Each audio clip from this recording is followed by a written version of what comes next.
So last night we used this 12 volt 280 amp hour lithium iron phosphate battery, this 12 volt DC to 120 volt AC inverter, and this charge controller to run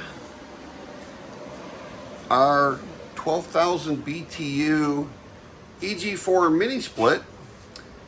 And it was 78 degrees in the garage when we went to bed at 7 o'clock, and it's 78 degrees right now. So it kept it at the temperature, even though I had it set at 85.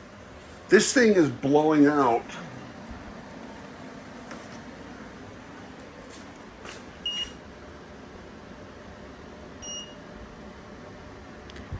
it's not sure if you can see that or not, but it's 56 degrees. So it's set at 85, but it's blowing out 56 degrees, and it's on the economy mode. So we started out with 13.2 volts on our battery. We're at 12.7 right now. We can go down to 10.5 on this battery. We were using around 340 watts when we went to bed, and it's using around 220 watts right now. So this Bouge RV says it's at 12.6 volts. We're 81% of our battery, and it's 86 degrees on this thing. It shows the temperature of the actual charge controller. So pretty good. Ran that mini split in this 3-car tandem garage all night long, and now we'll just keep running it. And the sun's coming up. It's about 6:25 in the morning. So we have 12 100 watt solar panels connected to that, and that will start we'll be able to go up to max on this thing by around 8:30.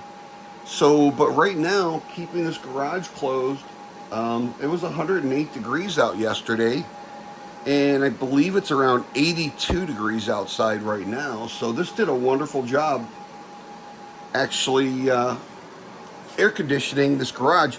And these two of these inverters I leave on overnight and run the upstairs air conditioner. And with that, we're at 58% on our battery bank of 7 batteries, 5 kilowatt, for a total of 35.7 kilowatt hours. So pretty nice.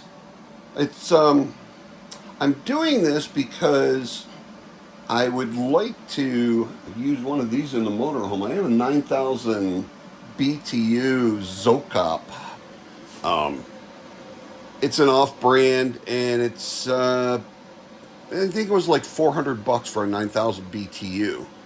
So it's not going to be anywhere near as efficient as this to be able to run like 220 watts overnight per hour.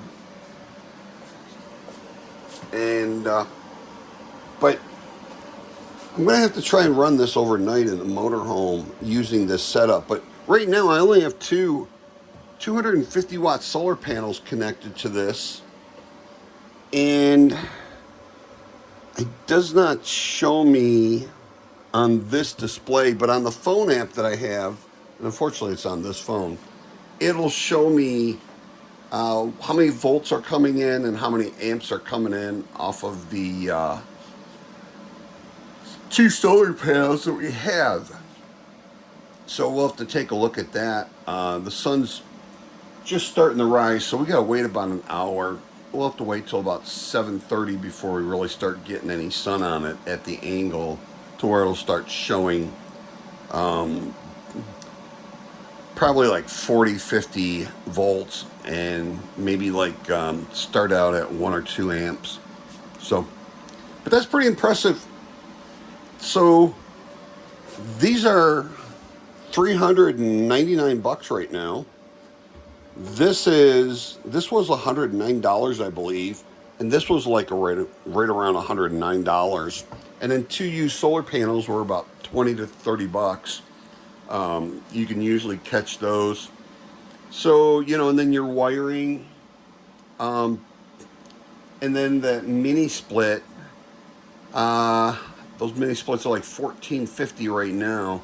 So you're probably looking at about $2,500 to have a setup with that EG4 direct solar connect. Oh, I'm sorry, I forgot.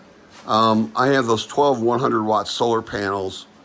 So those were like $50 a piece. So that's another 500. So it was about $3,000 if you were to want to put one of these systems together. But you know, this keeping my garage at 78 degrees overnight, and probably I'll be able to crank this thing up to full turbo and set it down to 61 degrees. So this will very easily in my garage, or you know, if you have a large open room in your house, this would easily be able to keep that in the 70s during the day and overnight. And honestly, these are 48 volt batteries. These are 48 volt inverters, but that's only a 12 volt, 280 amp hour. That's like 3 12 volt lithium iron phosphate batteries in that one box. So 3,584 watt hours. That's a pretty impressive battery. I've had no problems with that.